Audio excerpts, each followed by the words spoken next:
President Johnson addresses a joint session of Congress to push a voting rights bill aimed at ending discrimination. It would appoint federal voting registrars in some instances and put an end to complicated literacy tests and other hampering tactics. The president referred to the events in Selma as an American tragedy. And throughout the nation, even in Canada, there were marches through the streets of towns and cities. In New York's Harlem, more than 15,000 of them white filed somberly through the streets in quiet but agonized protest. The events in Selma had been brought to a climax by a nighttime attack on a white Boston minister by white men. He died 2 days later. Many feeling he suffered martyrdom in the cause of civil rights and voting discrimination. The next day, 4 men were held for his murder. For the Reverend James J. Reeb, the demonstrators write his epitaph with this tribute.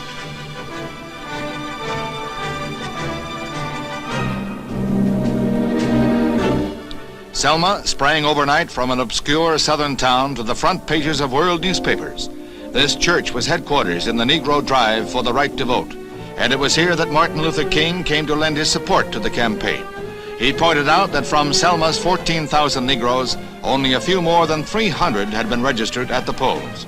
When one group set out to march to the Capitol at Montgomery, the procession was broken up violently by state troopers and sheriff's deputies. Then Dr. King led another contingent through the town.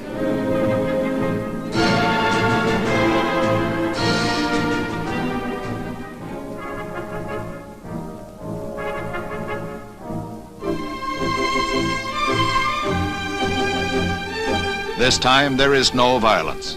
The 1,000 Negroes and 400 white ministers and civil rights workers reach the end of the bridge where the cordon of troopers stand. They are ordered to turn back.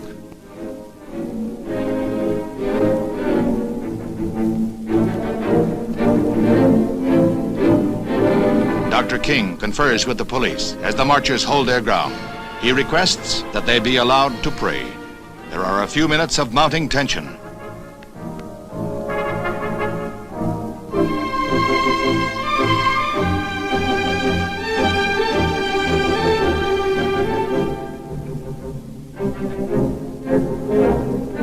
The request to pray is granted, and they kneel in the streets. Informants say that Dr. King turned his marchers at the behest of the White House, an arrangement that had been made in advance to avoid a confrontation that could only end in bloodshed.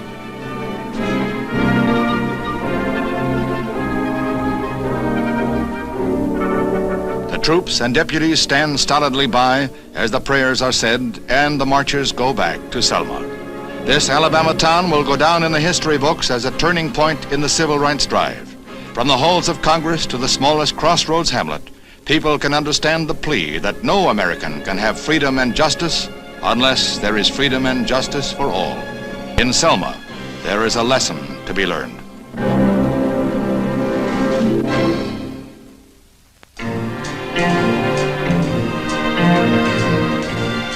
Cupid is wearing the crown at the palace as the Dutch royal family announces the engagement of Princess Margriet, one of 4 sisters. She is to wed a commoner, Peter van Vollenhoven, a romance that has the blessing of Queen Juliana.